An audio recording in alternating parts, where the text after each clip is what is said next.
खिलौना माटी का तूने अजब रचा भगवान, खिलौना माटी का तूने अजब रचा भगवान, खिलौना माटी का तूने अजब रचा भगवान, खिलौना माटी का।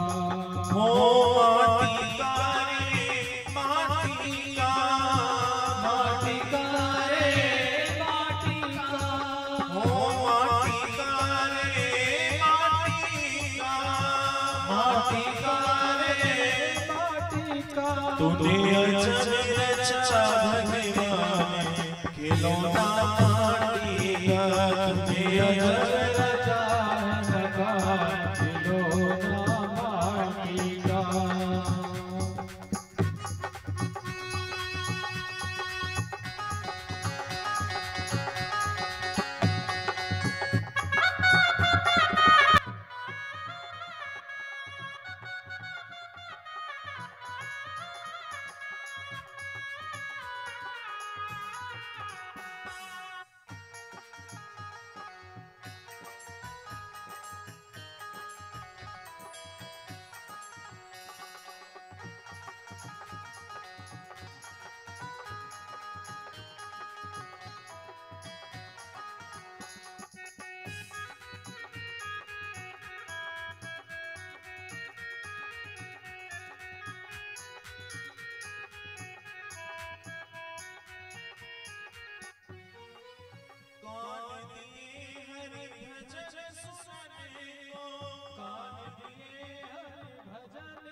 भजन सुनने को कान दिए भजन सुनने को, तू मुख से कर गुणगान, खिलौना माटी का तू मुख से कर गुणगान, खिलौना माटी का तूने अजब रचा भगवान, खिलौना माटी का।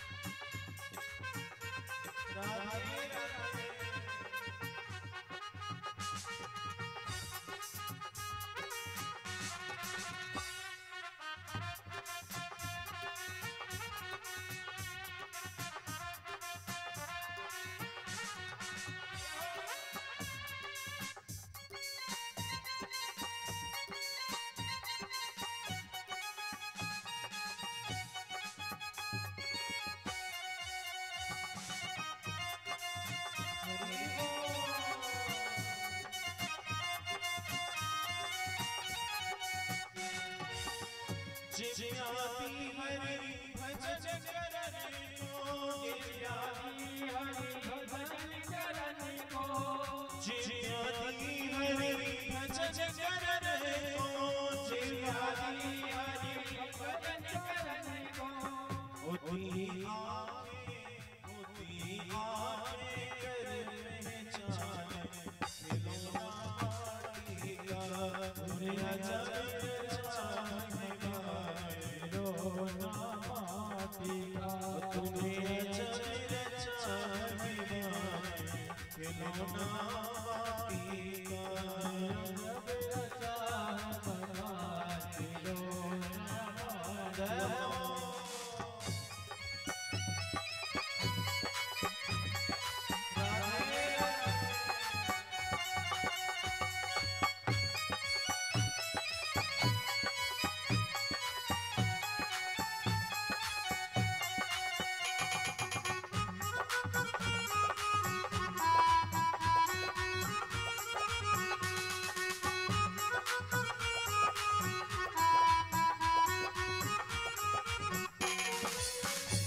शेषिया गुरु शरण झुकने को, शेषिया गुरु चरण झुकने को, शेषिया गुरु चरण झुकने को, शेषिया गुरु चरण झुकने को।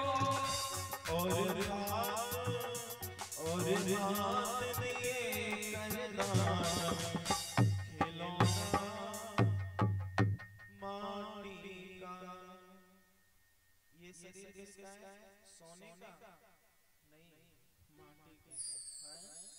और माटी के शरीर को हम सोने चांदी से सजाते हैं, वस्त्रों से सजाते हैं। घर में कितने भी वस्त्र हो, लेकिन यही रहता है कि नया सूट और है ना, क्यों? जिससे कि हम सुंदर लगे, जिससे कि हम सुहावने लगे। सुंदरता के लिए हम इस शरीर को सजाते हैं, लेकिन जो हमारे इस शरीर में अंग हैं उनका उपयोग बताया है इस भजन में। और हाथ दिए करदान खिलौना माटी का, और हाथ दिए करदान खिलौना, दुनिया जगत भगवान खिलौना माटी का, दुनिया जगत।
और तेरे भव से पार खिलौना माटी का, और तेरे भव से पार खिलौना माटी का, दुनिया जगत रचा भगवान खिलौना माटी का, दुनिया जगत रचा भगवान खिलौना माटी का।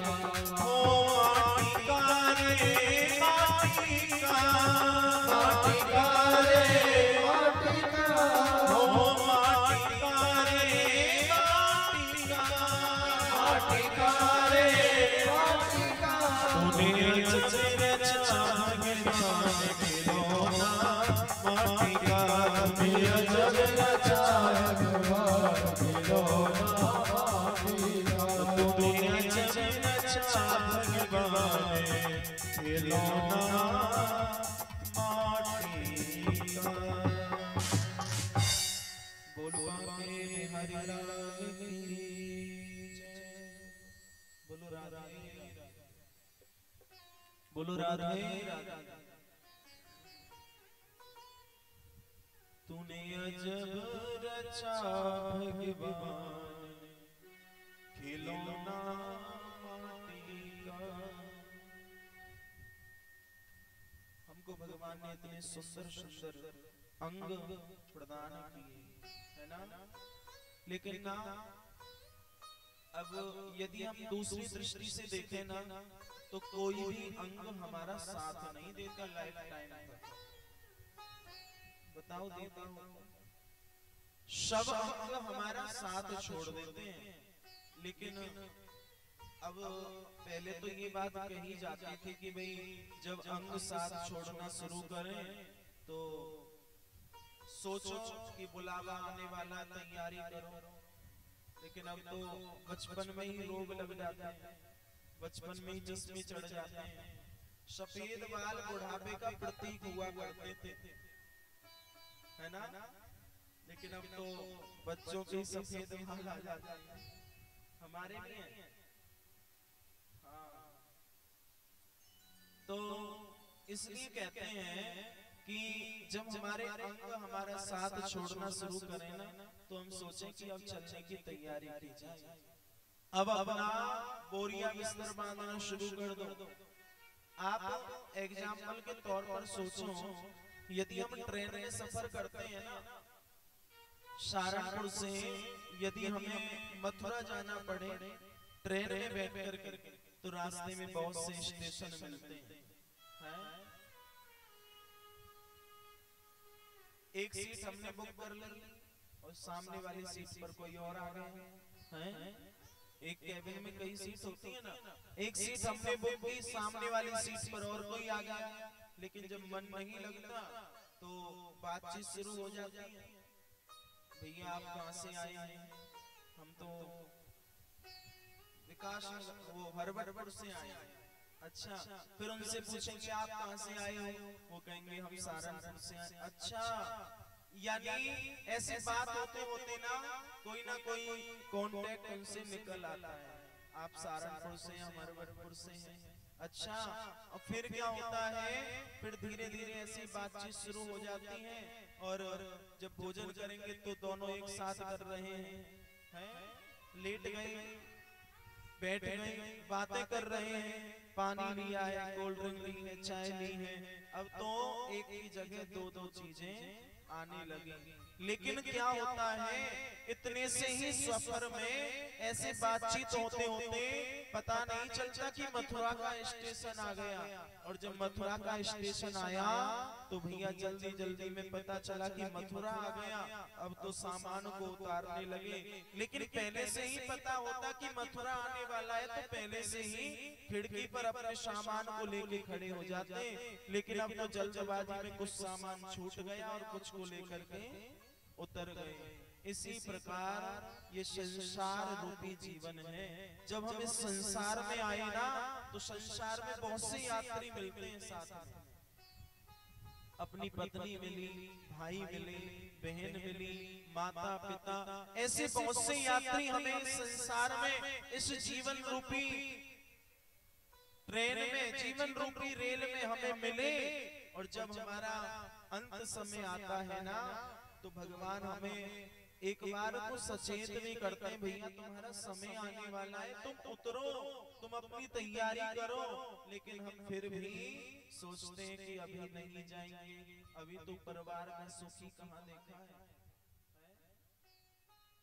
जिनके बेटे का विवाह नहीं हुआ ना, वो माताएं कहती हैं बेटे का विवाह हो जाए फिर तो घर को छोड़ देंगे, बेटे का विवाह हो जाए फिर कहती है नाती पोते हो जाए तब जाएंगे वन के लिए, तब करेंगे भजन।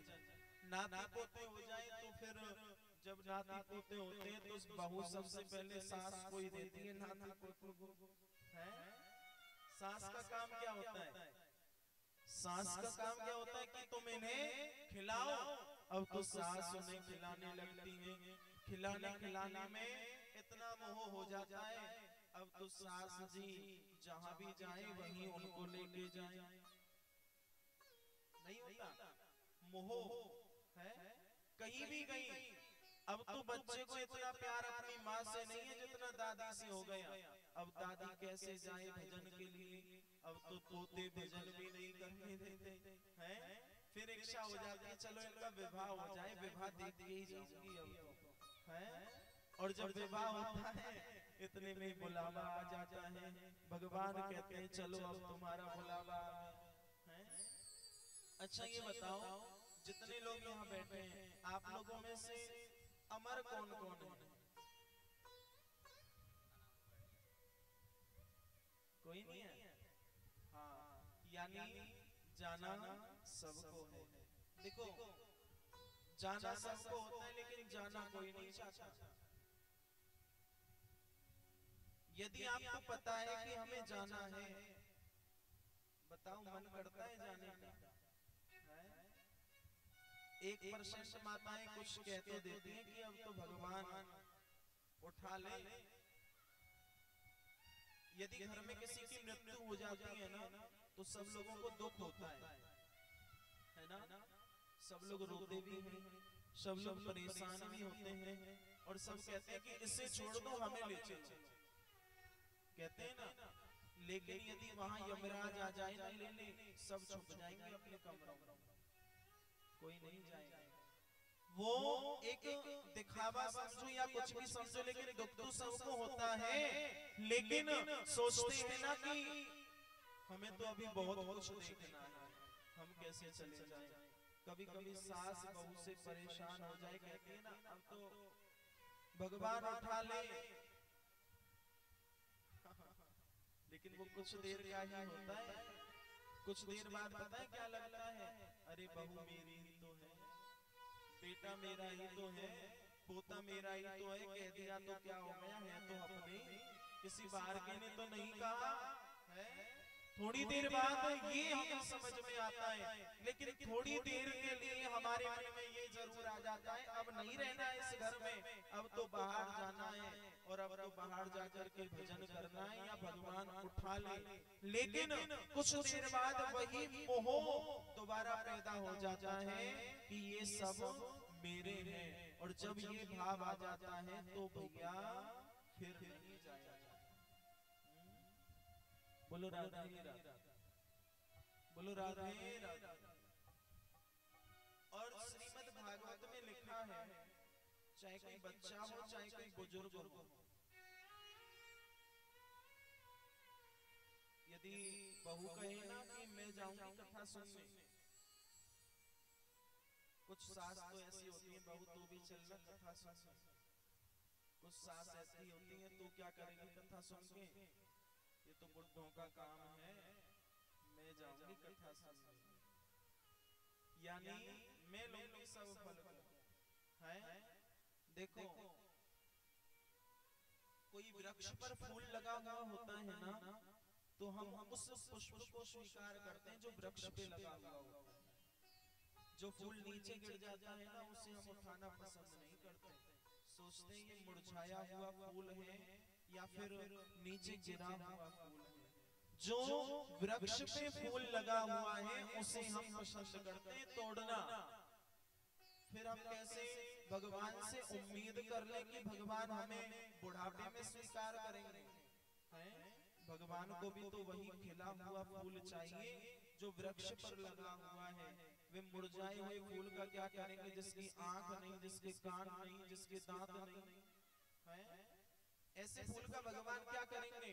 फिर हम भगवान से ये उम्मीद करें कि भगवान हमें स्वीकार करे, वो भी बुढ़ापे में, हैं? बुढ़ापे में तो घर वाले स्वीकार नहीं करते, भगवान की तो दूर बात है। बुढ़ापे में तो घर वाले स्वीकार नहीं करते, भगवान की तो दूर बात है। जब तक हमारा ये शरीर चल रहा है ना, जब तक तुम घर में काम कर रही हो सास बहू को तब तक ही अच्छी लगती हो। तुम खटिया में लौट जाओ 2-4 दिन को बहू तुम्हें ताने दे दे के खड़ी कर देगी, हैं?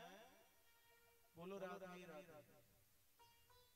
ये शरीर घर वालों को तब तक अच्छा लगता है जब तक ये कार्य करता है, और जिस समय ये कार्य करना बंद कर देता है घर वालों को भी अच्छा नहीं लगता।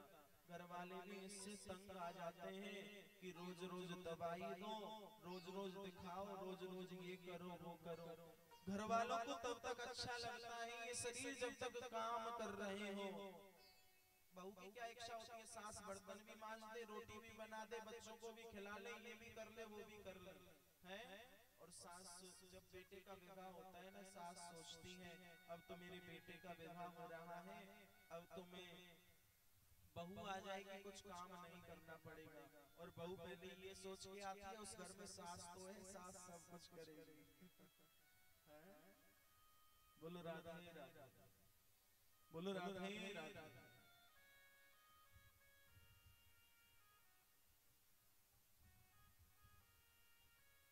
मान मेरा कहना नहीं तो पछताएगा, मिट्टी का खिलौना मिट्टी में मिल जाएगा।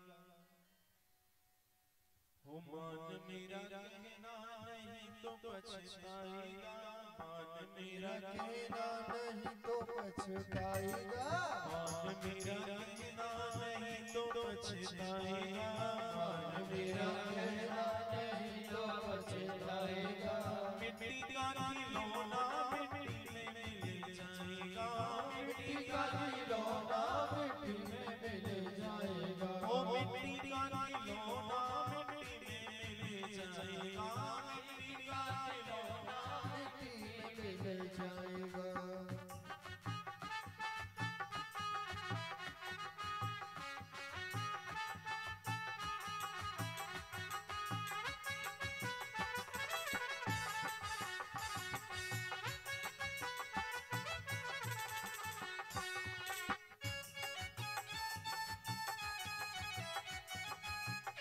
तालियों की सेवा करते हुए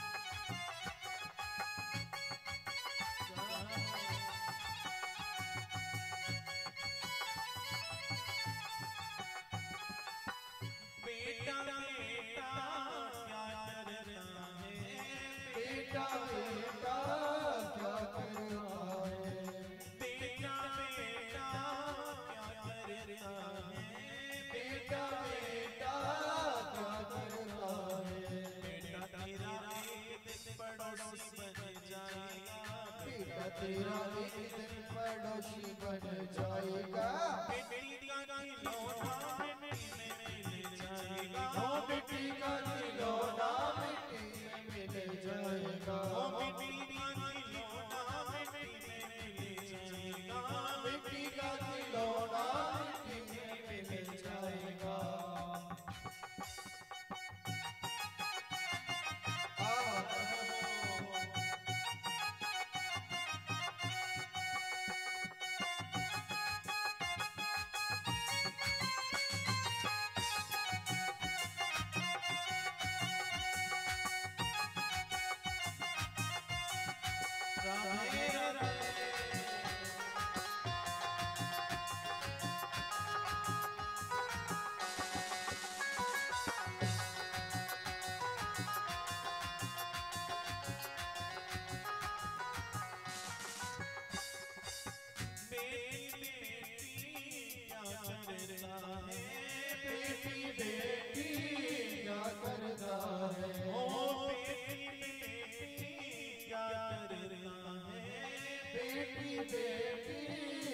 करता है बेटी तेरी दिन जमाई ले जाएगा। बेटी तेरी दिन जमाई ले जाएगा।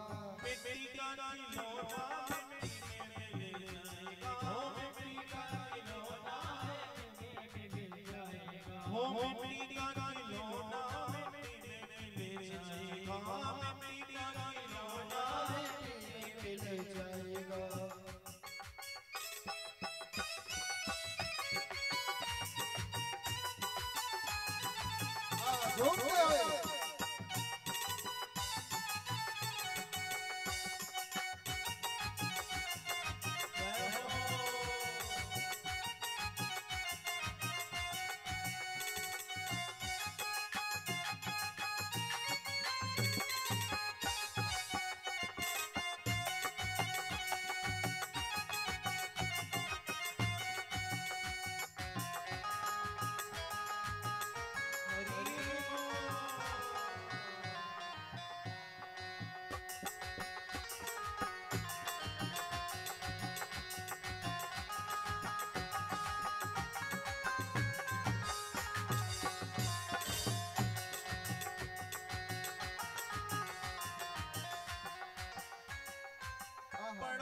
पड़ोसी क्या करता है। पड़ोसी पड़ोसी क्या करता है। पड़ोसी पड़ोसी क्या करता है। पड़ोसी तो एक दिन जला के चला आएगा। पड़ोसी तो एक दिन जला के चला आएगा। पड़ोसी तो एक दिन जला के चला आएगा। पड़ोसी तो एक दिन जला के चला आएगा। मिट्टी का खिलौना मिट्टी में मिल जाएगा। मिट्टी का खिलौना मिट्टी में मिल जाएगा। बाल मेरा रहना ये तो पछताएगा। बाल मेरा रहना बेचाएगा। मिट्टी का खिलौना मिट्टी में मिल जाएगा। मिट्टी का खिलौना मिट्टी में मिल जाएगा।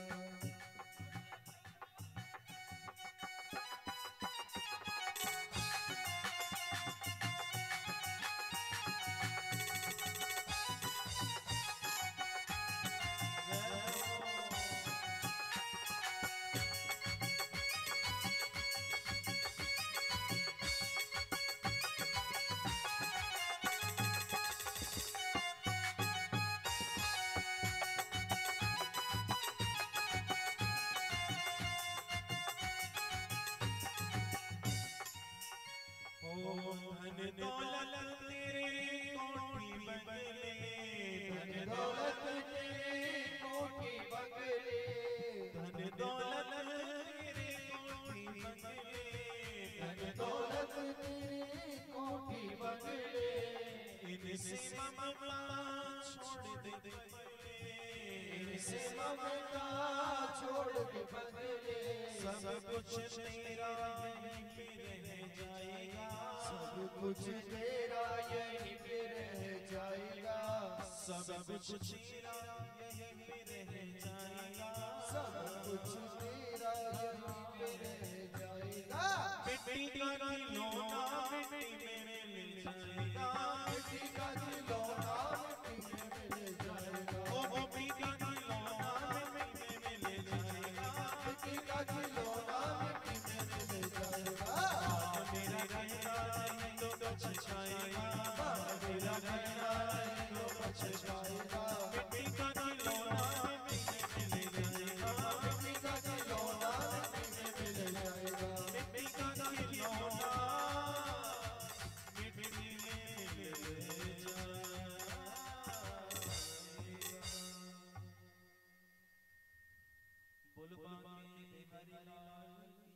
बोलो राधे राधे। सुखदेव जी भगवान परीक्षित को श्रीमद् भागवत कथा सुनाना प्रारंभ करते हैं। सुखदेव जी परीक्षित से कहते हैं, परीक्षित तुम भागवत सुनोगे, तुम्हें कई चीजों को जीतना है, तब जाकर के व्यक्ति भागवत सुनने का अधिकारी होता है। और हाँ, तुम भागवत कथा का श्रवण करोगे ना। परीक्षित जी सुखदेव जी से कहते हैं कि भगवान, मेरे मन में एक शंका है। क्या? मैं ये जानना चाहता हूँ कि भगवान जो है, भगवान की प्राप्ति किसको होती है? भगवान किसको मिलते हैं? भगवान है किसके? और भगवान कहाँ रहते हैं? आप मुझे बताओगे? सुखदेव जी कहते हैं, परीक्षित मैं तुम्हें सब कुछ बताऊंगा कि भगवान कहाँ रहते हैं, भगवान किसके हैं, और भगवान किसको मिलते हैं, और भगवान किसको नहीं मिलते। भगवान कहते हैं कि यदि कोई व्यक्ति मेरी तरफ एक पग चल करके आए ना, मैं उसकी तरफ 7 पग चल करके जाऊं। और यदि कोई मेरे लिए अपने धन में से 1 रुपया खर्च करे तो मैं उसके लिए बहुत धन लौटा दूं। हम सोचते हैं ना कि हमने कहीं पर 100 रुपए दान किए, लेकिन पॉकेट मनी में से 100 रुपए कम हो गए ना। हमने दान कर दिए तो कम तो हो गए, लेकिन हमने अगले दिन और भी ज्यादा कमाया। तो हम सोचते हैं कि हमने अपनी मेहनत से कमाया। नहीं, हमने मेहनत से तो कमाया, लेकिन हमने वो मेहनत पहले भी की थी, पहले ही क्यों नहीं कमाया। हमने जो 100 रुपए दान किए थे, उसका फल आज हमको मिला है। और हाँ, भगवान किसको मिलते हैं? भगवान कभी ये नहीं देखते मेरा भक्त कैसा है, उसका रूप कैसा है, उसका वर्ण कैसा है, वह किस जाति का है। नहीं, भगवान ये सब चीज नहीं देखते।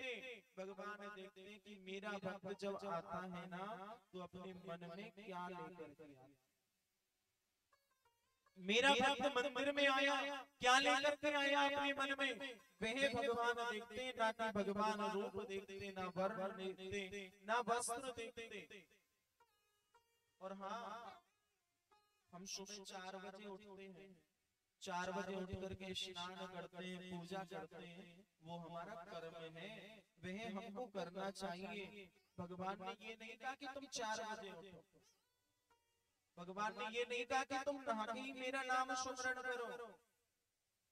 अच्छा देखो, जो राम जी गए थे ना कोल भीलों के पास, वो तो कितने कितने महीनों तक नहीं नहाते थे।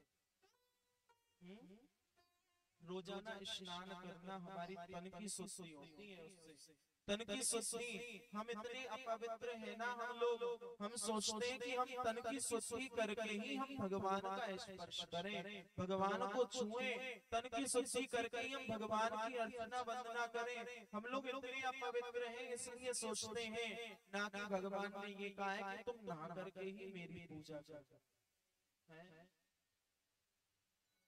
जहाँ नहाने की सुविधा नहीं होती, क्या वहाँ पूजा नहीं होती? होती है ना। जहाँ नहाने की व्यवस्था नहीं होती, क्या वहाँ पूजा नहीं होती? जो लोग सर्दियों में नहीं नहाते, क्या वो पूजा नहीं करते? कौन कौन नहीं नहाते सर्दियों में? एक तो हम नहीं नहाते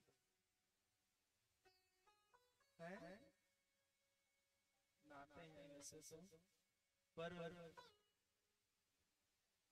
गर्म पानी से है हमारे लिए तो यह सुख कर रखा है ठाकुर जी ने। वास्तव में मैं ठाकुर जी का बहुत शुक्रिया करता हूँ कि हम जहाँ भी कथा करने जाते हैं ना, लोग हमारा इतना ख्याल रखते हैं, इतना ध्यान रखते हैं, खाने का, पीने का, नहाने का, धोने का है।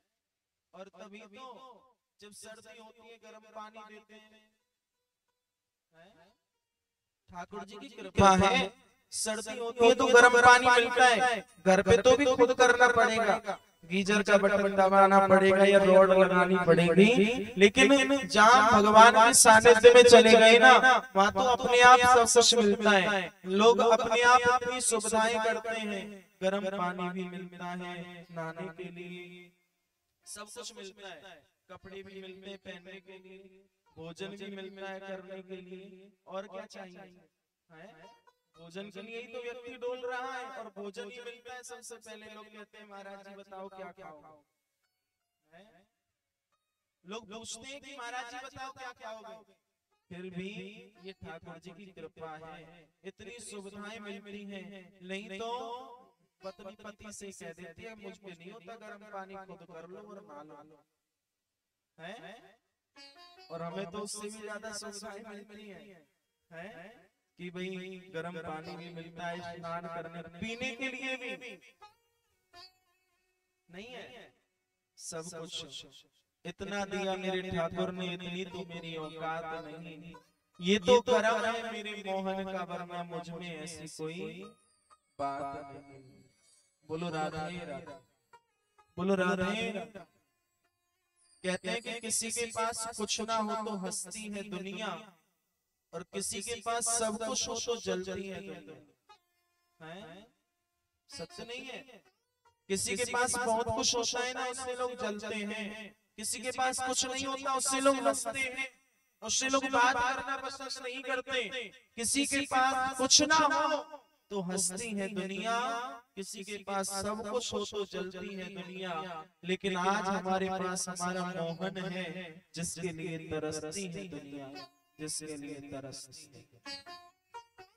आज नहीं कन्हैया हमारे समीप हमारे पास आए हैं, उसी कन्हैया का हम निरंतर ध्यान करते हैं, स्मरण करते हैं।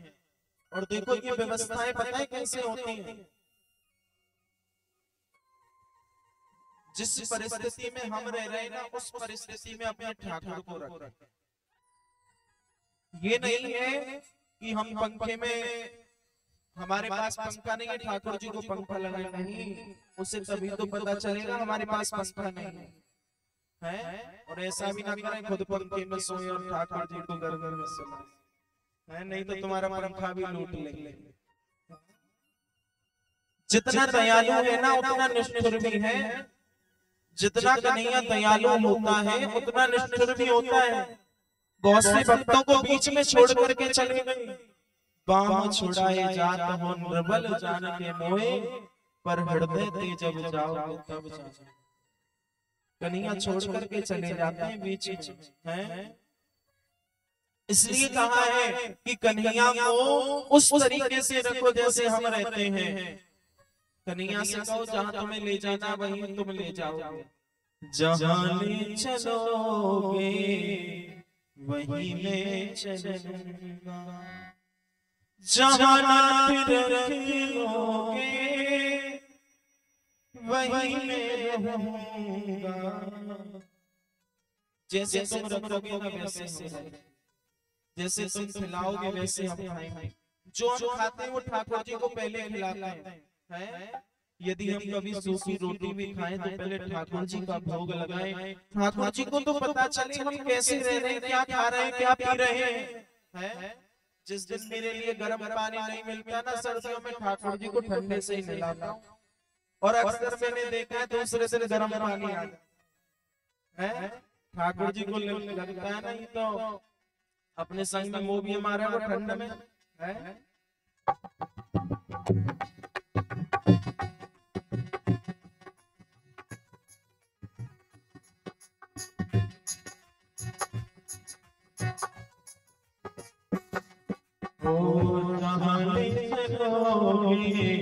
वहीं मैं चलूंगा, जहां ले चलोगे वहीं मैं चलूंगा, वो जहां रखोगे, जहां रखोगे वहीं मैं रहूंगा, जहां ले चलोगे वहीं मैं चलूंगा, जहां ले चलोगे वहीं चलूंगा।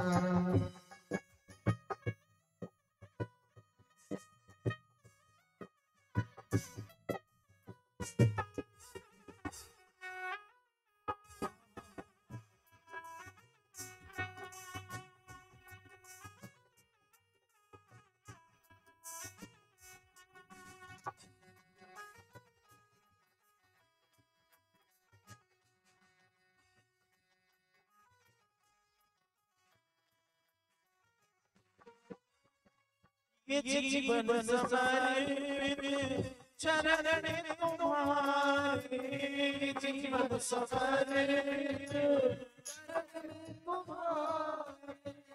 तुम ही मेरे सर्वस्व, तुम ही प्राण प्यारे, तुम ही मेरे सर्वस्व, तुम ही प्राण प्यारे। ओ तुम्हें छोड़कर किससे कहूँगा, तुम्हें छोड़कर किससे कहूँगा। जहाँ ले चलोगे वहीं चलूँगा, जहाँ ले चलोगे वहीं चलूंगा।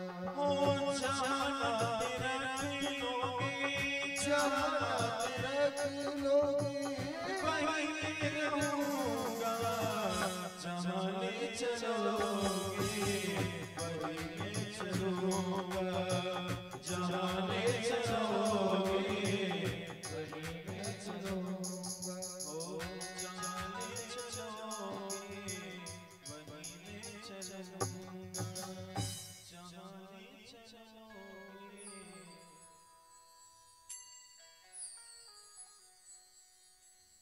हरबटपुर के लोग बोलते नहीं, आज तो अम्मा भी नहीं बोल रही। अम्मा की आवाज सबसे तेज है आप लोगों में। हाँ, सब लोग बोले ठाकुर जी से कहीं ना, जहाँ तुम रखोगे वहीं मैं रहूंगा, जहाँ तुम ले चलोगे वहीं मैं चलूंगा, जहाँ ले चलोगे वहीं मैं चलूंगा, जहाँ ले चलोगे। हो जहाँ नाथ रख लोगे वहीं मैं रहूंगा, जहाँ नाथ रख लोगे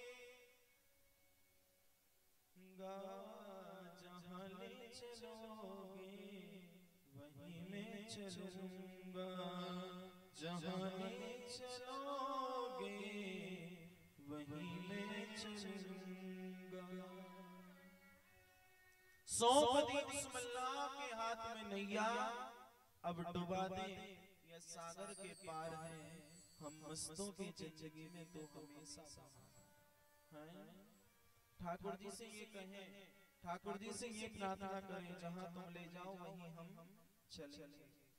ठाकुर जी की इच्छा होती है ना कि हमें कहाँ भेजना है, हम चाहे कितनी भी प्लानिंग कर लें वो सब प्लान फेल हो जाता है, लेकिन जहाँ ठाकुर जी को भेजना होता है ना वहीं पर वो भेजते हैं, जहाँ पर ले जाना होता है वहीं ले जाते हैं।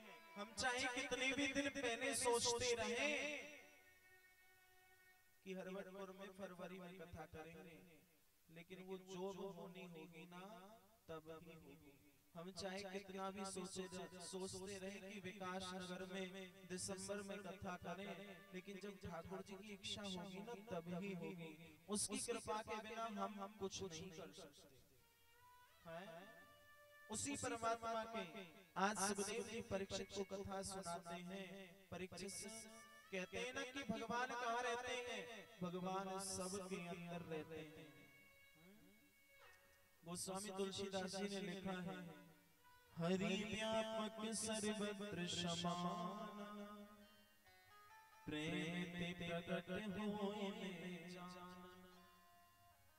भगवान पैसे से नहीं मिलते, धन से भगवान को नहीं खरीद सकते। हमारे पास चाहे कितना भी धन हो, यदि भगवान पैसे की वस्तु होती ना तो पैसे वाले खरीद करके अपने घर में रख लेते हैं। भगवान यदि धन की वस्तु होती तो आज भगवान धन वालों के घर में होते, ना कि भक्तों के घर में होते, क्योंकि भक्तों के पास धन नहीं होता, भक्तों के पास धन होता है कौन सा, राम नाम का धन है। भगवान किससे मिलते हैं, प्रेम से मिलते हैं, ना कि धन से। प्रेम से भगवान को खरीद लें, प्रेम से भगवान को अपने पास रख लें और भगवान उसी प्रेम से मिल जाते हैं। कौन सा प्रेम, उस सबरी जैसा प्रेम, विदुरानी जैसा प्रेम, नरसी जैसा प्रेम है। जिस समय नरसी ने अपनी बेटी का विवाह किया था ना, बहुत धन था नरसी के पास, लेकिन जब नरसी की बेटी का विवाह होने लगा ना, तो पिता जाते ना भात देने, इसीलिए कहते हैं समय हर समय एक सा नहीं होता, समय हर समय एक सा नहीं होता, समय बदलता रहता है। थोड़ी देर पहले धूप निकल रही थी, थोड़ी देर पहले बारिश हो रही थी, फिर बादल हो रहा है, क्या पता फिर बारिश हो, क्या पता फिर धूप निकले। समय हर समय एक सा नहीं होता, समय बदलता रहता है, सने सने धीरे धीरे, और ये समय की ही महिमा है।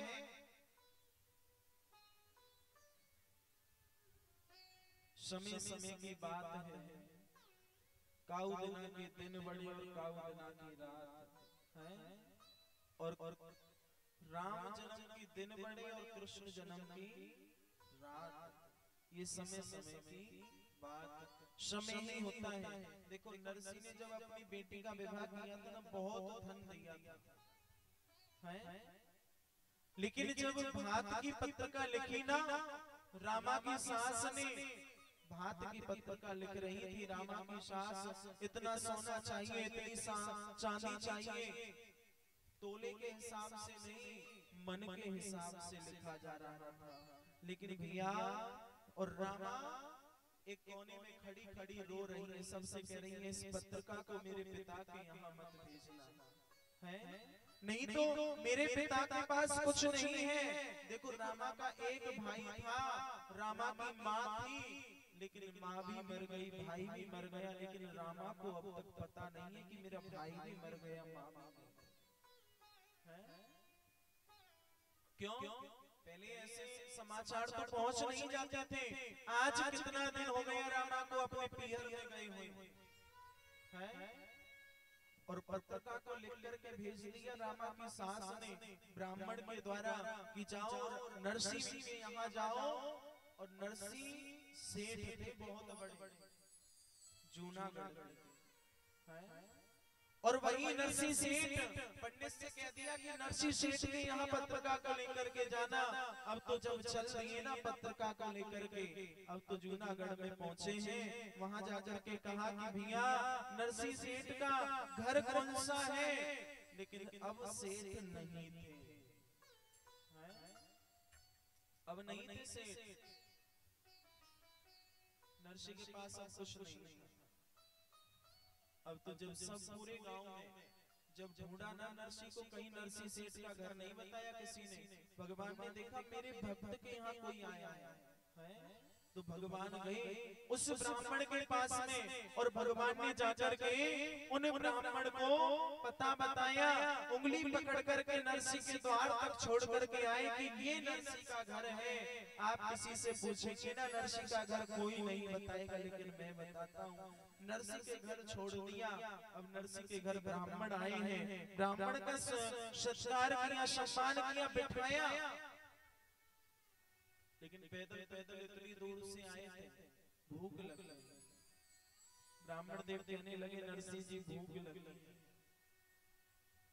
आज नरसी की आंखों में आंसू आ गए, नरसी सोचने लगे मेरे घर पर ब्राह्मण आए और वो कहते हैं कि भूख लगी है, और मैं सोचता हूँ कि उन्हें खिलाऊं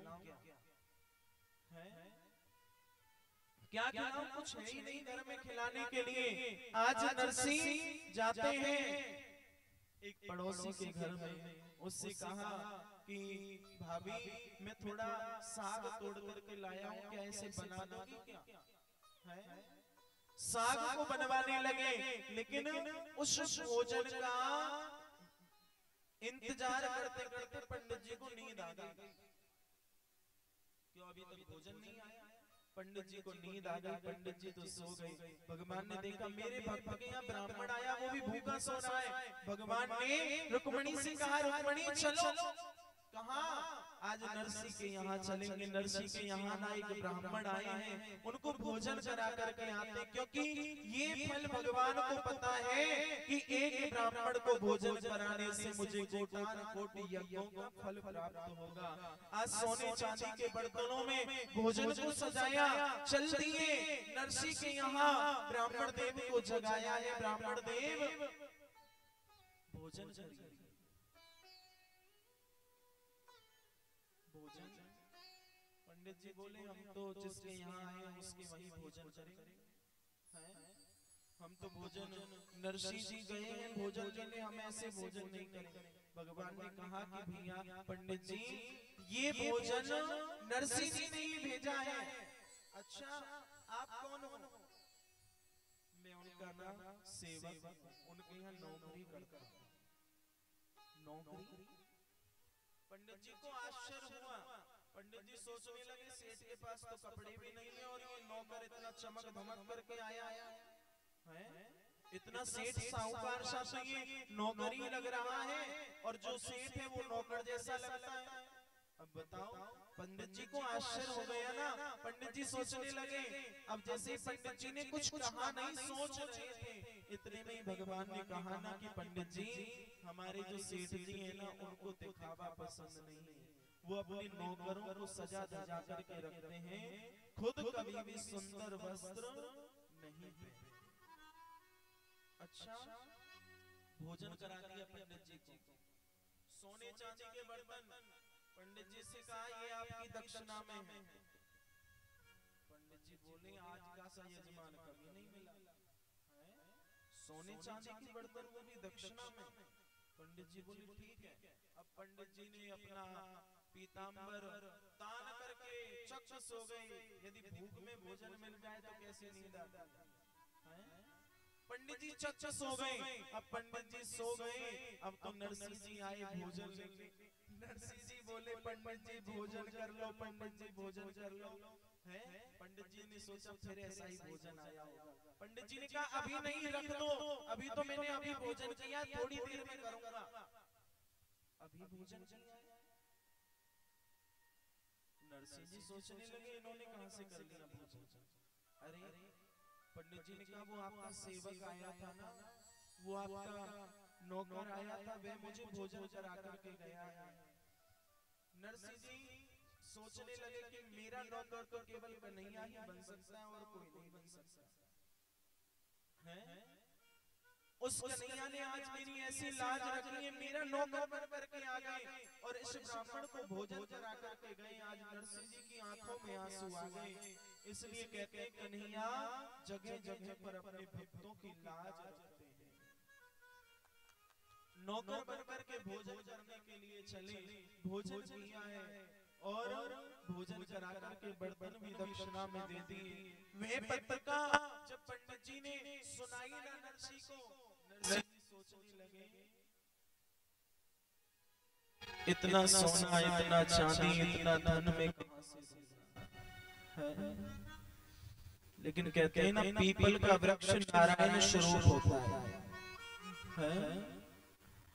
पीपल के वृक्ष के नीचे रख दी पत्रिका, कहा कि तुम जानो तुम्हारा काम जाने, तेरे हवाले मेरी गाड़ी, तू जाने तेरा काम।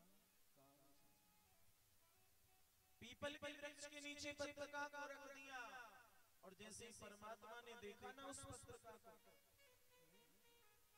पढ़ा, परमात्मा सोचने लगे कोई ज्यादा नहीं लिखा है, थोड़ा सा ही तो लिखा है, इतना तो एक कोने में रखा रहता है।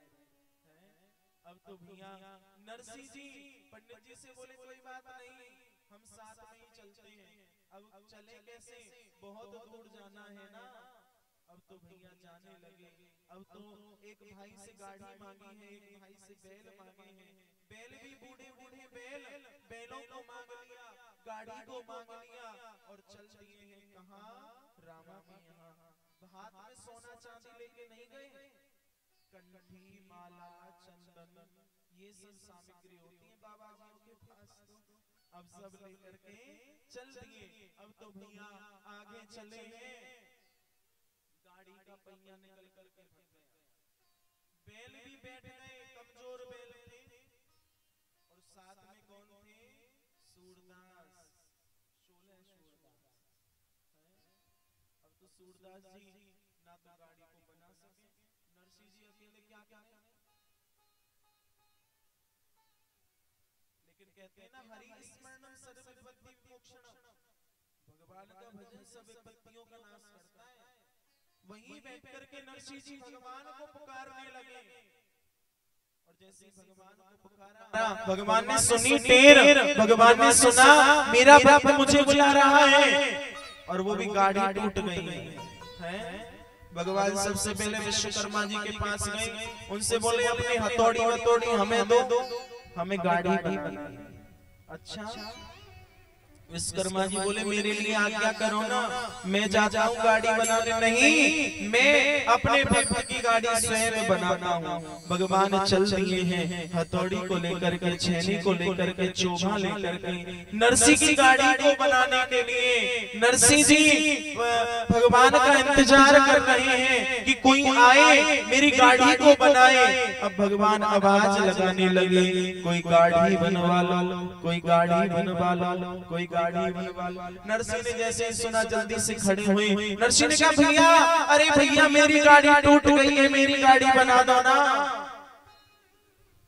गाड़ी टूट गई है? हाँ, मेरी गाड़ी बना दो। अब तो गाड़ी बनाने लगे। भगवान ने गाड़ी बनाई नरसिंह की, और जिसकी गाड़ी एक बार परमात्मा बना देते हैं उसकी गाड़ी कभी टूट नहीं सकती। नरसिंह की गाड़ी बनाई है भगवान ने। भगवान बोले कि भैया कहाँ जा रहे हो आप? मुझे भी उधर ही जाना है। कहाँ जाना है? मुझे भी उधर ही जाना है जिधर आप जा रहे हैं। लेकिन भैया नरसिंह जी बोले ना, मेरी तो गाड़ी बड़ी कमजोर है, बैल भी कमजोर है। भगवान ने कहा कि बैलों की आवश्यकता नहीं पड़ेगी, बैलों को पीछे बांध दो, मैं तुम्हारी गाड़ी को चला। भगवान स्वयं लग गए गाड़ी में, स्वयं चलाने लगे गाड़ी को। कैसा दृश्य होगा वहां पर जब नरसिंह की गाड़ी को भगवान ने स्वयं चलाया है। बैलों की जगह पर खुद लग गई, भगवान गाड़ी को चला रहे हैं, बैलों को पीछे बांध दिया और गाड़ी आगे आगे जा रही है। जैसे ही रामा की ससुराल दिखाई दी ना, वैसे ही भगवान ने कहा कि मेरा, उससे पहले एक गांव था छोटा सा नगला टाइप का। भगवान ने कहा मेरा तो यही गांव है, मैं यहीं तक जाऊंगा। नरसिंह जी बोले कि भगवान वो मेरी बेटी की ना, बेटी का विवाह है, हम भात लेकर के जा रहे हैं, आप भी आना ना उस विवाह में। भगवान बोले मेरे लिए तो पहले ही पत्र आ गया है, अब बुलाने की क्या आवश्यकता, मैं खुद ही चल करके आऊंगा। कोई बात नहीं, लेकिन अभी नहीं, मैं अपने पूरे यार दोस्तों के साथ आऊंगा, सबको लेकर के आऊंगा। भगवान रुक गई, नरसिंह को आगे भेज दिया। अब तो भगवान चले हैं। भगवान ने रुक्मिणी को सजाया, सबको सजाया, लेकिन उधर जब नरसिंह जी पहुंचे थे ना, तो रामा की सास पूछने लगी क्या लाया है नरसिंह? तो बेटा नारायण ने बताया कि नरसिंह लाया है कंठी, माला, चंदन, तो मैं अपनी चेली बनाया, और कम नहीं लाया, बोरियों में भर के लाया। अच्छा, इतनी कंठी, माला, चंदन? अरे हमें कोई बाबाजी करेगा, ऐसे रिश्तेदारों की हमें जरूरत नहीं है, लौटा दो उसे। देख लो क्या कहा, ऐसे रिश्तेदारों की हमें जरूरत नहीं है, लौटा दो उसे। लेकिन कहते हैं ना, रिश्तेदार तो समय पर हाजिर हो जाए वह सबसे बड़ी बात होती है। लेकिन रामा की सास को इतना लालच था ना, इतना धन दिया था नरसिंह ने विवाह में, किसी ने नहीं दिया होगा, लेकिन उससे भी उसका पेट नहीं भरा। कहने लगी लौटा। अच्छा हाँ, लेकिन भैया रामा ने सोचा, रामा नरसी के पास गई, पिताजी से कहा, पिताजी जब तुम्हारे पास कुछ नहीं था तो यहाँ हंसी कराने क्यों आए, और आज ये सब लोग हंसी कर रहे हैं, इससे तो ना ही आते। नरसी ने कहा, बेटी आने की तो कोई इच्छा भी नहीं थी, लेकिन तेरे दर्शन की लालसा थी, बहुत दिन हो गए तेरे दर्शन की, इसलिए आया। रामा ने पूछा, मेरा भाई नहीं आया? अब नरसिंह जी सोचते हैं ना कि इस समय पर यदि रामा से कहूंगा कि तेरा भाई मर गया, तेरा भाई नहीं है, तो यहाँ तो आयोजन में भंग फैल जाएगा, वो तो रोती रोती पागल हो जाएगी। नरसिंह जी ने कहा कि रामा तेरा भाई आता ही होगा, वो पीछे गाड़ी में आ रहा है, भाई का इंतजार करती हैं। रामा जब दरवाजे पर पहुंचते ना भाई तो टीका करते हैं, तो भगवान अपने भाइयों के साथ सब कुछ सजा करके, जितना भी पत्र में जो भी लिखा था सब कुछ लेकर के आ गए, और वहां पर रामा आरता करने के लिए आई, तो वहां पर पट्टे पर चौकी पर भाई को खड़ा किया जाता है। अब भाई तो था नहीं, नरसिंह जी ने वहां पर कन्हैया को खड़ा कर दिया। नरसिंह जी ने कहा, कन्हैया आज तुमको ही रामा का भाई बनना है, और यदि आज उस रामा को पता चल गया ना कि तेरा भाई मर गया, तो वह तो यहीं पर पछाड़ खा खा करके अपने प्राणों को त्याग देगा। आज मैं रामा का भाई कौन बना? मैं द्वारका नाथ रामा के भाई बनकर के चौकी पर खड़े हैं, और रामा आरता कर रही है, भगवान का तिलक कर रही है, और अपने भाई की छवि को उसमें देख रही है। बचपन में और बड़े में अंतर तो हो ही जाता है? बचपन में और बड़े में अंतर तो हो ही जाता है। रामा ने सोचा, मेरा भाई बदल गया है, अब ऐसा हो गया है। रामा आरता करती है, और भैया इतना भात कन्हैया ने दिया, इतना भात कन्हैया ने चढ़ाया, सास के लिए, रामा की सास के लिए, रामा के ससुर के लिए, रामा के पति के लिए, सबको भात में इतना सोना चांदी धन संपत्ति इतना दिया, उनके घर में रखने की जगह नहीं थी, इतना दिया। और कहते हैं ना, जिसको विधाता देता है छप्पर फाड़ करके देता है? ठाकुर जी के यहाँ थोड़ी देर ही तो है, अंधेर नहीं है। नरसी का भात किसने भरा? कन्हैया ने। यदि हम अपने साथ भी अपना भात ही समझ करके कन्हैया के साथ जाए तो कन्हैया आएंगे भात भर। जब हमारे घर में शादी होती है ना, तो हम कार्ड किसको देते हैं? ठाकुर जी को, भगवान को कार्ड चढ़ाते हैं ना कि हमारे घर में शादी है, आपको आना है। भगवान नहीं आते। हमें ये कहना चाहिए कि भगवान आपके घर में शादी है, आपको आना है। और जब हम ये कहेंगे ना तो भगवान जरूर आते हैं, और भगवान खुद आकर के सब कार्यभार को देखते हैं। और जब हमारे मन में ही ये हो जाता है कि हमारे घर में शादी है, आपको आना है, भगवान सोचते तेरे घर में शादी है, मुझे तेरी शादी से क्या लेना। लेकिन जब हम कहेंगे ना कि तुम्हारे घर में शादी और आपको आना है, जैसे रिश्तेदारों से कहते हैं ना कि आपको ही आकर के सब कार्यभार देखना है, ऐसे भगवान से कहा करें कि आपको आकर के सब कार्यभार देखना है, तब भगवान आना। सांसों की माला पे सुमिरू में राधे श्याम।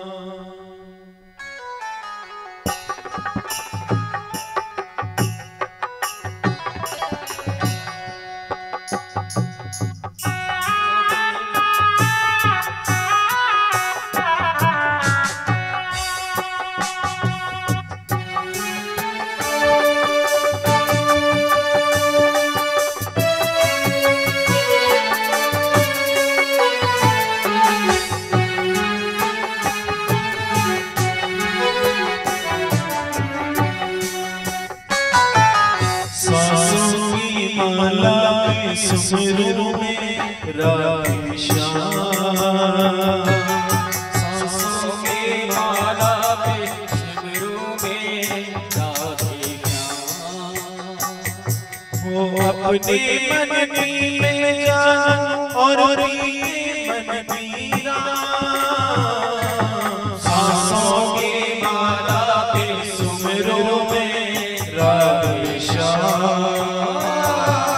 सांसों की माला पे सुमिरू में राधे श्याम।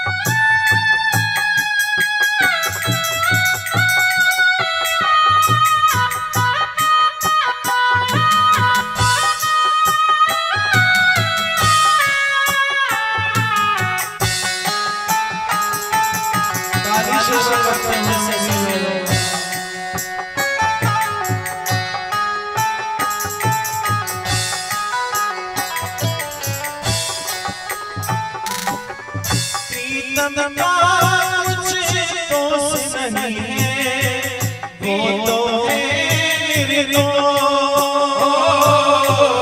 वो तो है मेरे दोस्त। ओ प्रीतम का कुछ दोस्त नहीं है, वो तो है मेरे दोस्त, वो तो है मेरे दोस्त। अपने आप से बातें कर रे हो गई बदनाम, सांसों की माला पे सुमिरू में राधे श्याम, सांसों की माला पे सुमिरू में राधे श्याम, सांसों की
जीता है ये वहाँ,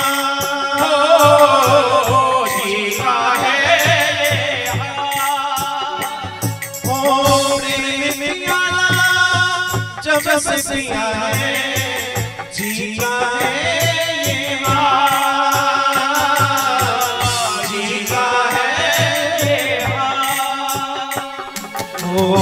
अंगारों में नींद आ जाए, कांटों पे आना, कांटों पे आना, सांसों की माला पे सुमिरू में राधे श्याम, सांसों की माला पे सुमिरू में राधे श्याम। मेरे मन में जाओ, मेरे मन में जाओ, और तेरे मन मीरा, सांसों की माला पे सुमिरू में गाना,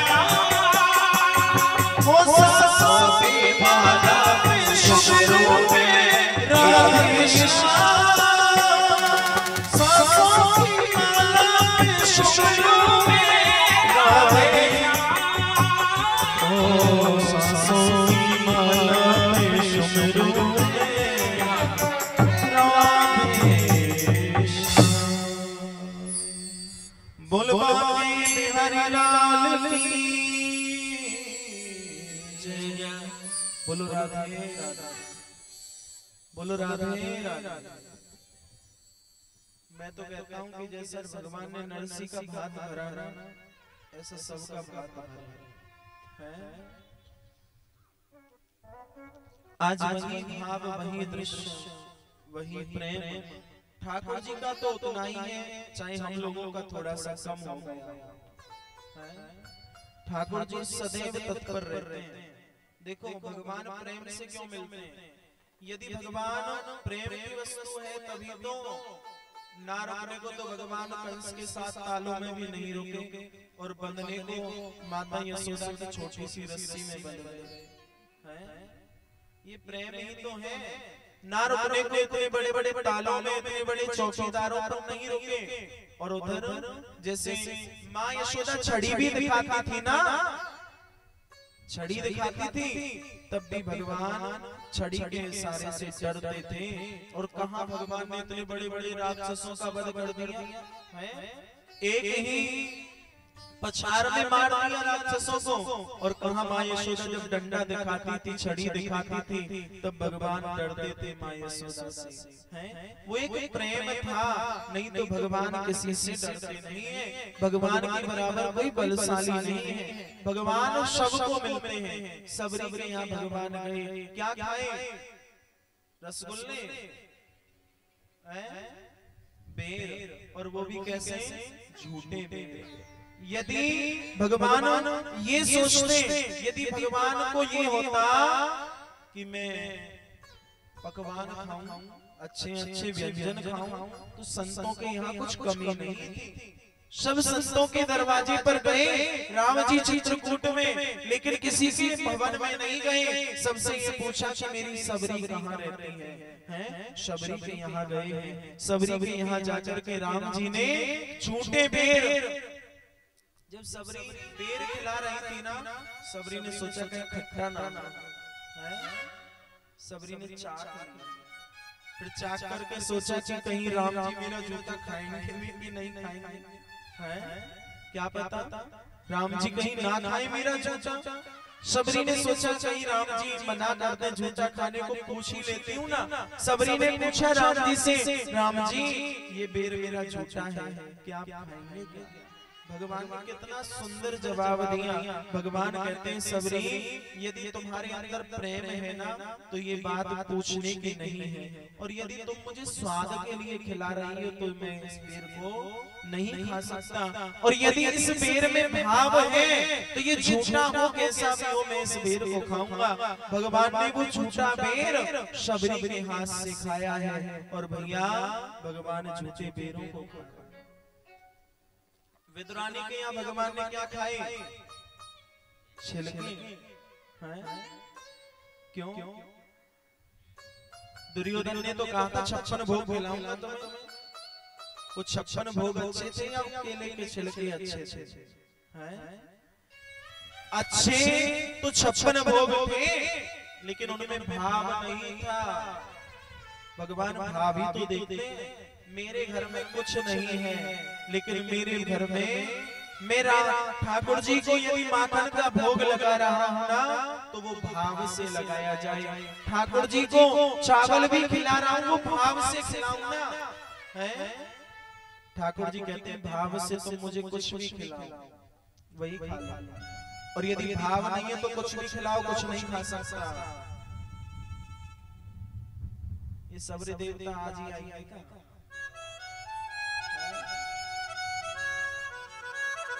बोलो राधे राधे, बोलो राधे राधे। आज इसी प्रकार से वही भगवान ने विदुरानी के यहाँ जाकर के छिलके खाए। जब दुर्योधन ने कहा ना तुम्हारे लिए 56 भोग बनवाए मैंने माता जी से, भगवान बोले दुर्योधन भोजन करने की दो स्थिति होती है, दो परिस्थिति होती है। कौन कौन सी? या तो भोजन कराने वाले के अंदर भाव हो, या फिर भोजन करने वाले को भूख की पीड़ा हो। ना तो मुझे भूख लगी है और ना तेरे अंदर भाव है। और हाँ, मैं तो जब द्वारका में था ना तो काका जी का पत्र गया था विदुर जी का कि मेरे यहाँ आकर के भोजन कर, मैं वहां जाऊंगा। और जबकि मैं दुर्योधन सबसे ज्यादा चिढ़ता था विदुर जी से, है सबसे ज्यादा चिढ़ता था।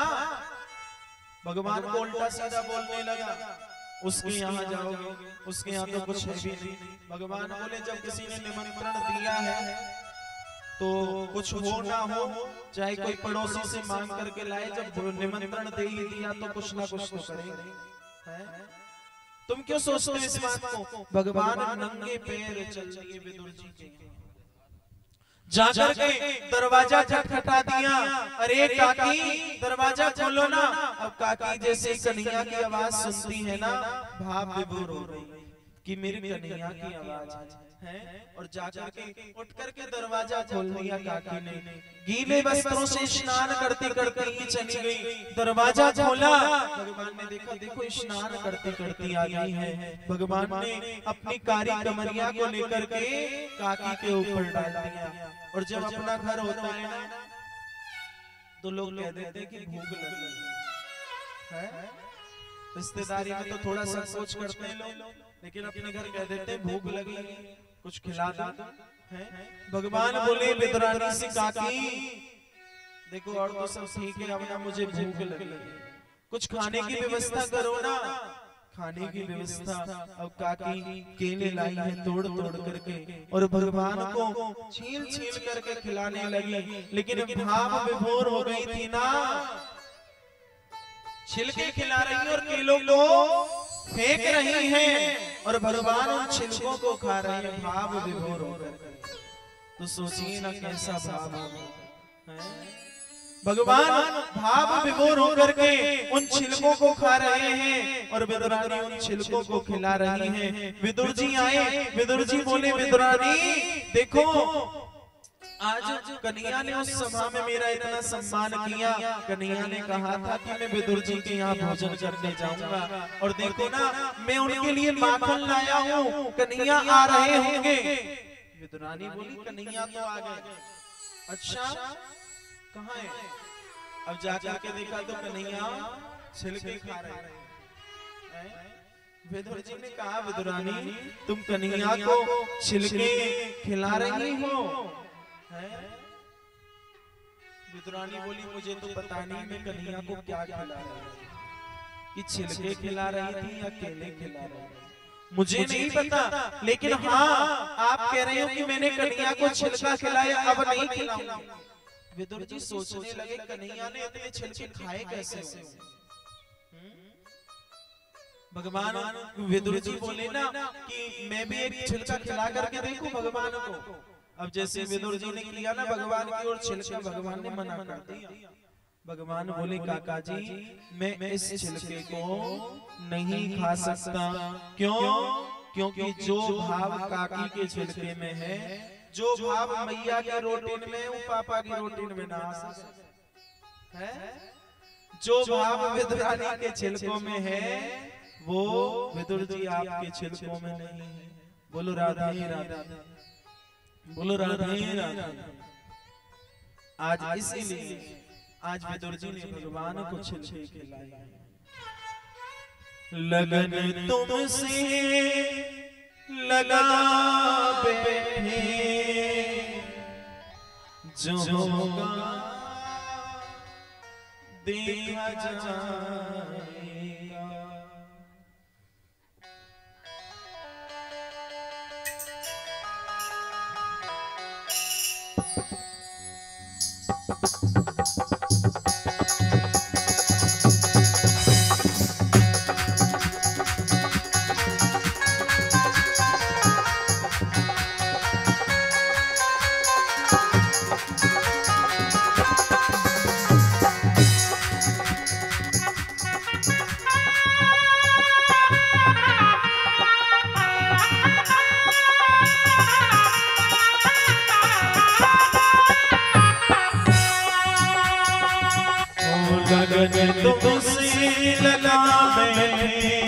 लगन तुमसे लगा बैठे जो होगा देखा जाएगा। लगन तुमसे लगा बैठे जो होगा देखा जाएगा। जो होगा देखा जाएगा। जो होगा देखा जाएगा। जो होगा देखा जाएगा। जो होगा देखा जाएगा। जो होगा देखा जाएगा। जो होगा देखा जाएगा। तुम्हें अपना तुम्हें अपना तुम्हें अपना बना बैठे जो होगा देखा जाएगा। तुम्हें अपना बना बैठे जो होगा देखा जाएगा।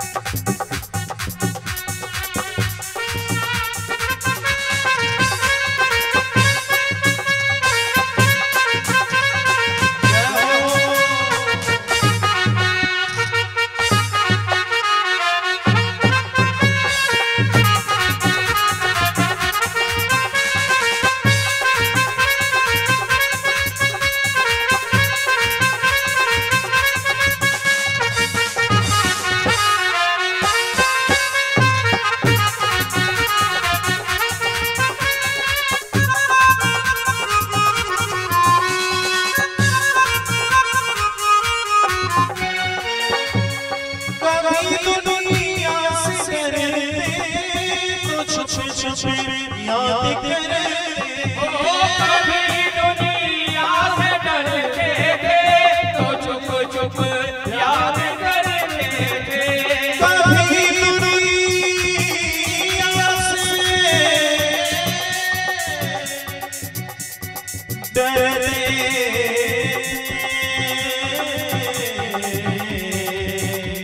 कभी दुनिया से डरते छुप छुप याद करते। कभी दुनिया से डरते थे तो चुप चुप याद करते थे। छुप छुप याद करते। छुप छुप याद करते। शरम अब बीच छावे शरम अब बीच छावे जो होगा देखा जाएगा। लगन तुमसे लगा बैठे जो होगा देखा जाएगा। जय हो मस्ती में जो जुड़े हुए शशलो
शरम अब बीच छावे अब पीछे छावे जो होगा जो होगा।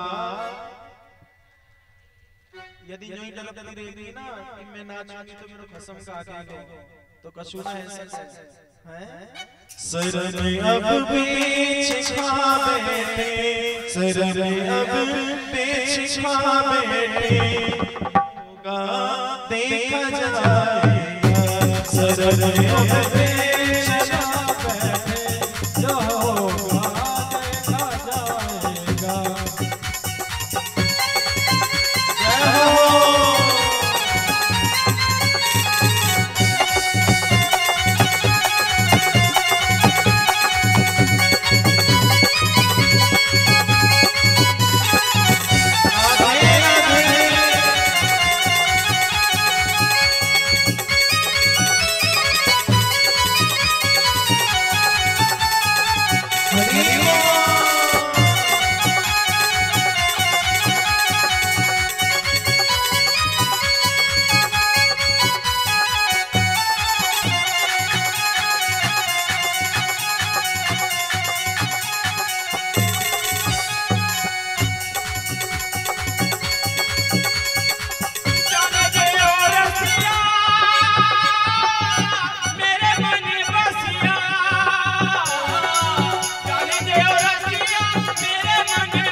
तुमसे लगाए जो होगा देखा जाएगा।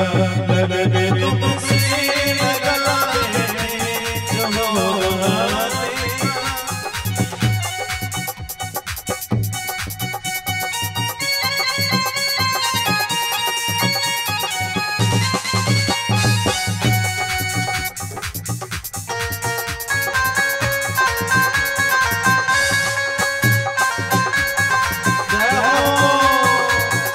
दोनों को काका के जोड़ते हुए हंसते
लटक तेरे बादे में तो लालिया किया बाकी भी तेरे बादे में तो लालिया किया। आशा तेरे गजरा लगा आशा तेरे गजरा लगा आशा तेरे गजरा लगा ओ गजरा लगा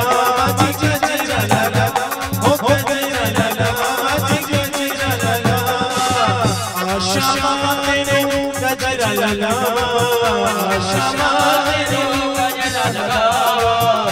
दशरथ राम वे दुलारिया किया दशरथ राम वे दुलारिया ओ बाबी बिहारी तेरे नाम वे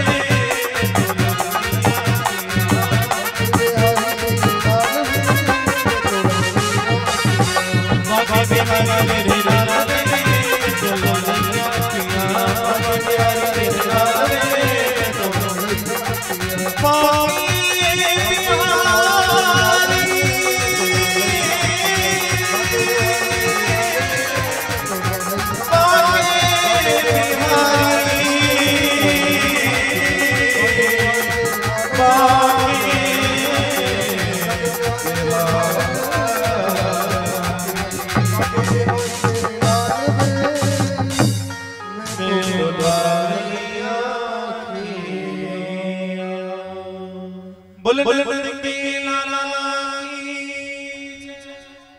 बोलो राधे बोलो राधे राधे। अच्छा एक बात बताओ, भगवान के नाम से किसी को दुश्मनी तो नहीं है? अच्छा, जितनी माताएं यहाँ बैठी है ना, आज के समय में भाई लोगों की आवाज में नहीं है दम, माताओं की आवाज में दम। भाई लोग तो बेचारे चुप रहते हैं माताओं के आगे। जोर से बोले थोड़ा, बोलो राधे राधे, थोड़ा सा और जोर से, इतनी जोर से बोले कि बरसाने तक आवाज पहुंच जाए। पता है हमारे बरसाने में जब मंगला आरती होती है ना सुबह भोर में, तो उससे पहले बरसाने की अटारी पर चढ़ करके एक ब्रजवासी जोर से आवाज लगाया करता है राधे नाम की ध्वनि की, और वह आवाज पूरे बरसाने में गूंजती है। ना कोई साउंड होता है, ना कोई माइक होता है, कुछ नहीं होता, वह राधे नाम की ध्वनि पूरे बरसाने में गूंजती है। अच्छा एक बात और बताओ, आज तृतीय दिवस है कथा का, पता नहीं चलता कैसे 7 दिन निकल जाएंगे, बहुत जल्दी है। जब हम चले जाएंगे कहीं और कथा करने, तो हमारे बाद कौन कौन बोलेंगे राधे राधे? देखो झूठे हाथ मत उठाना। हाँ आपका तो चलो झूठे हाथ नहीं, पता है क्यों? हम तो चलो देखने नहीं आ रहे, नाम सबका घर जानते है ना, लेकिन ठाकुर जी तो देखेंगे कि मेरे आगे किस किसने कहा था कि कौन कौन राधे राधे बोले हैं। ठाकुर जी को थोड़े ही दोष, ठाकुर जी को थोड़े ही अंधा बता सकते हैं कि हमने नहीं बोला है। हाँ ये तो ठाकुर जी का नाम है। जैसे हम सुबह होती है ना, सुबह उठ करके हम सब लोग आज के समय में तो चाहे घर में गुड मॉर्निंग ना बोले पर फोन पे जरूर भेजेंगे। घर में किसी से राम राम ना करें पर फोन पे जरूर भेजेंगे है। तो कौन कौन बोलते हैं सुबह सुबह गुड मॉर्निंग?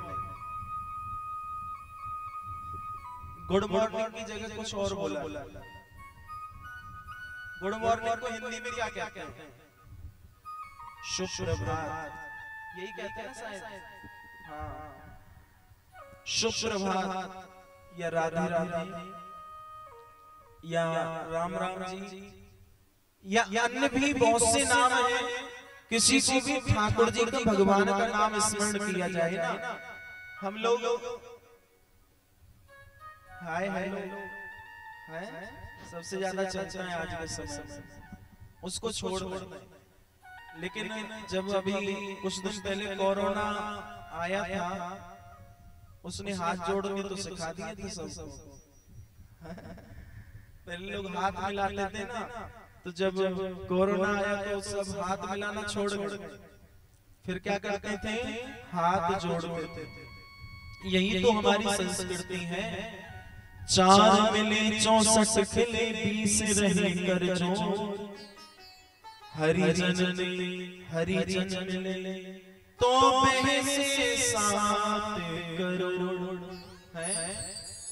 जब हम एक दूसरे से मिलते हैं ना, कोई हमारा बहुत चाहने वाला हो, कोई बहुत प्रिय व्यक्ति हो या कोई भी हो, जब हम एक दूसरे से मिलते हैं तो सबसे पहले क्या होता है? आई कांटेक्ट है।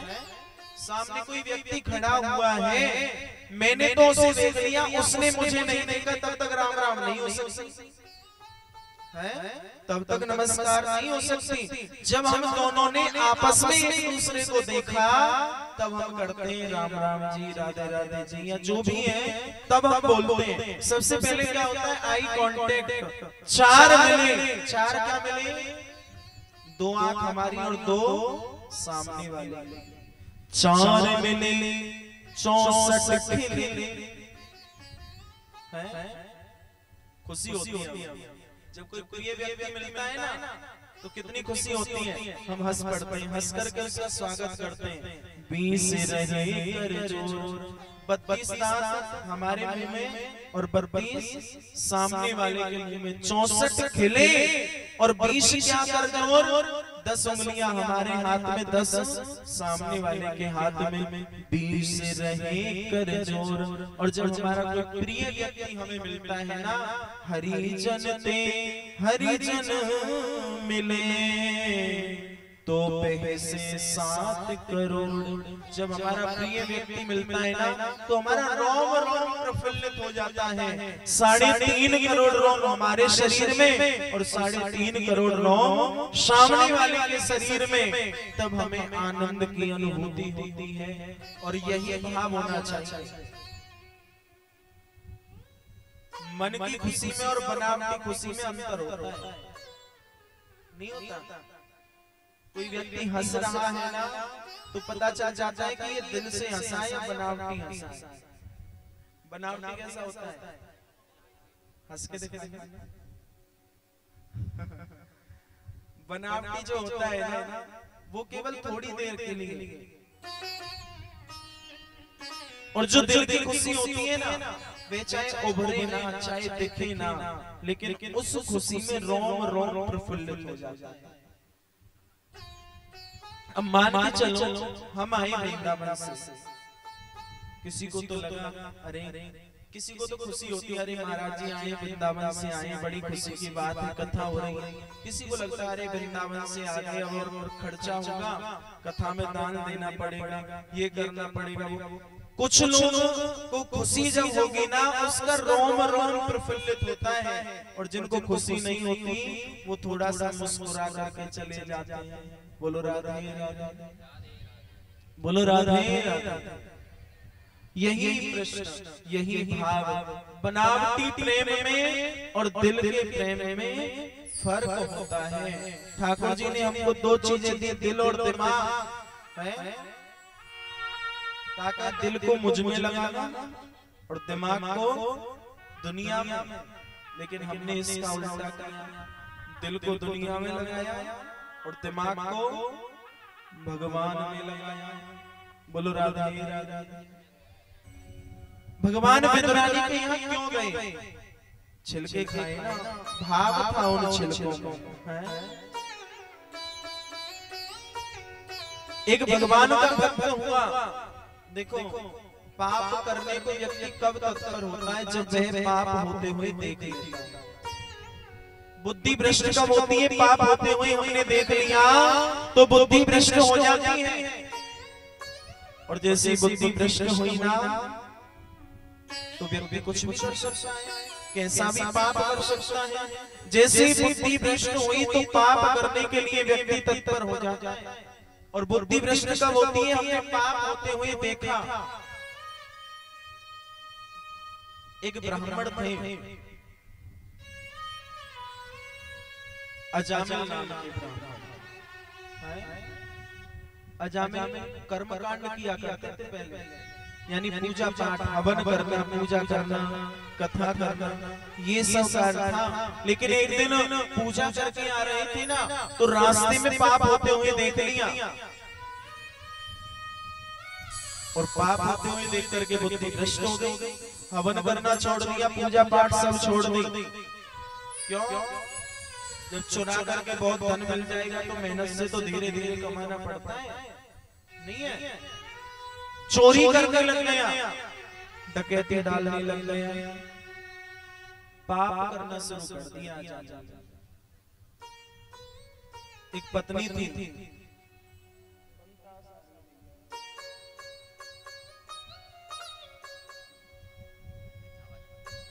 एक पत्नी विवाह भी हो गया था।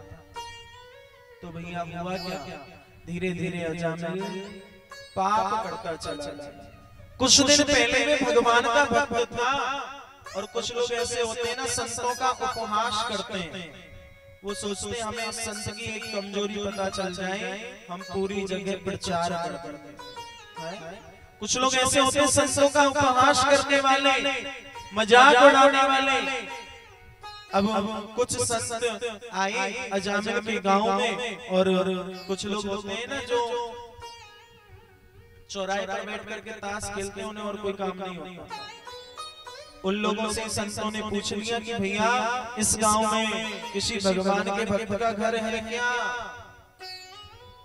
तो जैसे संतों ने पूछा, उन्होंने बताया कि हाँ, भगवान का इस गांव में एक भक्त है। कौन?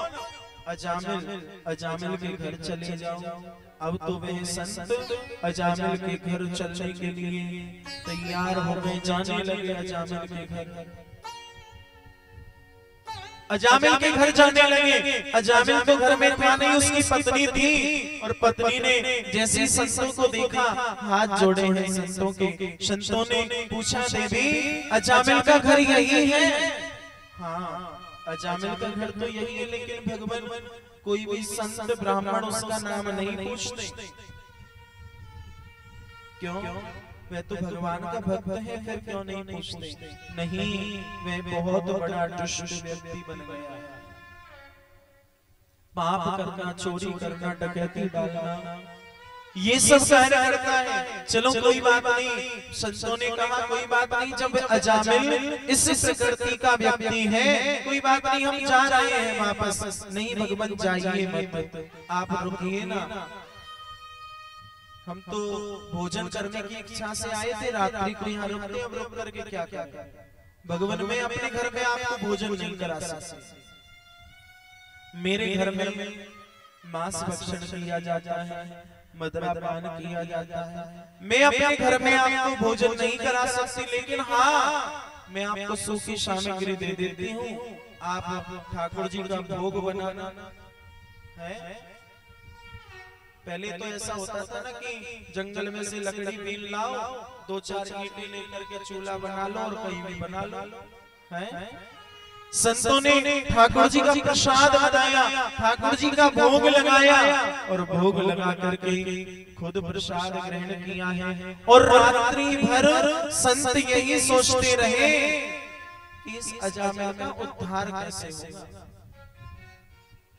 यही सोचते रहे। अब तो भैया अजामिल रात्रि को आया, संतों से बहुत चर्चा था। जैसे देखा ना, संत मेरे घर के सामने लेट रहे, संतों को जगाने लगा, भगाने लगा, चलो भागो यहाँ से, यहाँ मत ठहरो। अब तो भैया जैसे भगाने लगा ना, उतने में उसकी पत्नी आगे निकल कर। गांव में एक व्यक्ति ऐसा जरूर होता है कि जिससे बच्चे भी डरते हैं। जब बच्चा रोता है ना, मम्मी क्या कहती है? बेटा चुप हो जा, नहीं तो अजामिल आ जाए। ऐसा था अजामिल। जब बच्चे रोते थे ना, मम्मी उनकी माँ क्या कहती थी? बेटा चुप हो जा, नहीं तो अजामिल आ जाए। और अजामिल से वो बच्चे इतने डरते थे, वो चुप हो जाते। और ऐसा व्यक्ति एक गांव में एक जरूर ही होता है, वो स्त्री हो या पुरुष हो। है आज वही अजामिल संतों को भगाने लगा, लेकिन उतने में जैसे आए ना, उसकी पत्नी ने कहा कि आप इन्हें मत भगाओ, इनको मैंने ठहराया। अजामिल सबसे डरता था, सब अजामिल से डरते थे, अजामिल अपनी पत्नी से डरता था। भाई लोगों की नब्ज तो माताओं के हाथ में होती है कि कौन सी नस दावनी है, वो नहीं पता है। बोलो राधे। अजामिल कहने लगा चलो ठीक है, आपने ठहराया, कोई बात नहीं, रोक दिया। अब तो भैया जैसे ही ठहराया है, रोका है, अब तो चल दिए। अब सुबह हुई, सुबह होते ही जैसे ही संत जाने लगे ना, तो संतों ने सोचा, संतों ने अजामिल से कहा, अजामिल हमने तेरे यहाँ भोजन किया है, दांत घिसाई नहीं दोगे? जैसे पंडित जी को भोजन कराते दक्षिणा देते हैं ना, तो अजामिल ने कहा तुम दक्षिणा की बात कर रहे हो, मैं तुम्हारा लोटा सोटा कमंडल सब लूट लूंगा, तुम यहाँ दक्षिणा लेने आ गए, कुछ नहीं है यहाँ दक्षिणा। अच्छा दक्षिणा नहीं दोगे कोई बात नहीं, लेकिन अजामिल हमें तुमसे दक्षिणा में धन नहीं चाहिए, कोई संपत्ति नहीं चाहिए, हमें दक्षिणा में ना बस इतना दे दो कि जो तुम्हारी पत्नी के गर्भ में बच्चा पल रहा है उस बच्चे का नाम नारायण रख दो। ब्राह्मण ने, संतों ने भोजन तो किया उसके वहां, लेकिन उसका कल्याण सोच लिया कि इसका कल्याण कैसे हो। इसका नाम अजामिल, अपने बेटे का नाम नारायण रख देना। अजामिल तो भूल गया था, लेकिन उसकी पत्नी को ये बात याद थी, जब बच्चे का जन्म हुआ ना तो उसका नाम नारायण रख दिया। नारायण नाम रख दिया। अब तो अपने बच्चे से इतना प्रेम करने लगा ना, आओ नारायण, बैठो नारायण, खाओ नारायण, पियो नारायण, सो जाओ नारायण, जग जाओ नारायण, चलो नारायण, घूमो नारायण, नाचो नारायण, है यानी पूरे दिन नारायण नारायण जपता था। एक दिन में 108 की माला उसकी पूरी हो जाती थी। इसलिए कहते हैं अपने बच्चों के नाम ऐसे ही रखो। कैसे? टिंटू पिंटू चिंटू नहीं, ऐसे नाम रखो जो भगवान के नाम से संबंध रखते हैं। केशव, माधव, गोविंद, गोपाल, मोहन, कन्हैया, नंदलाल, नटवर, गिरधारी, बनवारी, कितने नाम है कन्हैया के? हर एक अक्षर पर भगवान का नाम है।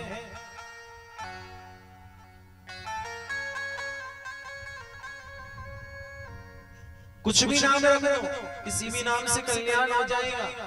अब तो भैया उसी प्रकार भगवान का नाम उस बच्चे का रख दिया। अब तो उस अजामिल का अंत समय आ गया और अंत समय पर बेटा ही याद आने लगा। उससे सामने खड़ा था नारायण और नारायण नारायण चिल्लाने लगा, बेटा नारायण बचाओ, नारायण बचाओ, नारायण बचाओ, नारायण करने लगा। भगवान ने सोचा मुझे कोई बुला रहा है, मुझे कोई बुला रहा है। भगवान ने अपने पार्षदों को भेज दिया और भगवान के पार्षद गए हैं रक्षा करने के लिए। और ऐसी रक्षा की भगवान के पार्षद अजामिल को ले गए गोलोक धाम के लिए। उसको मुक्ति प्रदान हो गई केवल अंत समय में भगवान का नाम सुमरन करने से। बोलो नारायण भगवान की जय। ऐसा नाम उस अजामिल ने अपने बच्चे का रखा तो उसका भी उद्धार हो गया। इस प्रकार से हमें ऐसे ही नाम रखने चाहिए अपने बच्चों के। बोलो राधे राधे। छोटे छोटे भक्तों को भगवान मिले। सबसे पहले तो ध्रुव जैसे भक्तों को, प्रहलाद जैसे भक्तों को भगवान मिल जाते हैं। हम सोचते हैं ना थोड़े बड़े हो जाए तब भजन करेंगे, जितना फ्री इंसान बचपन में होता है और कभी नहीं होता। सोच लो अपने बचपन की बात। 2-2 घंटे कंचे खेलते हो जाते हैं, नहीं हो जाते? 2-2 घंटे क्रिकेट खेलते हुए हो जाते थे, गिल्ली डंडा खेलते हो जाते थे। अब 2 घंटे किसी के पास नहीं है देने हैं। बचपन में समय होता है व्यक्ति के पास, लेकिन उस बचपन में घर वाले नहीं बताते कि भगवान ये है, भगवान का नाम जपो। जब बड़ा हो जाता है इंसान तब बताता है। घर वाले सोचते हैं ना कहीं बाबा जी ना हो जाए, कहीं भगवान को जपते जपते बाबा जी हो जाए हमारा बाबा। बोलो राधे राधे। प्रहलाद जी को भगवान मिले, वो भी बचपन में मिले। कौन कहता है कि भगवान का दीदार नहीं होता? ये आदमी खुद ही तलबगार नहीं होता, और उससे मिलना है तो पहले प्रहलाद बनो, वरना यूं ही नरसिंह अवतार नहीं। बोलो राधे राधे।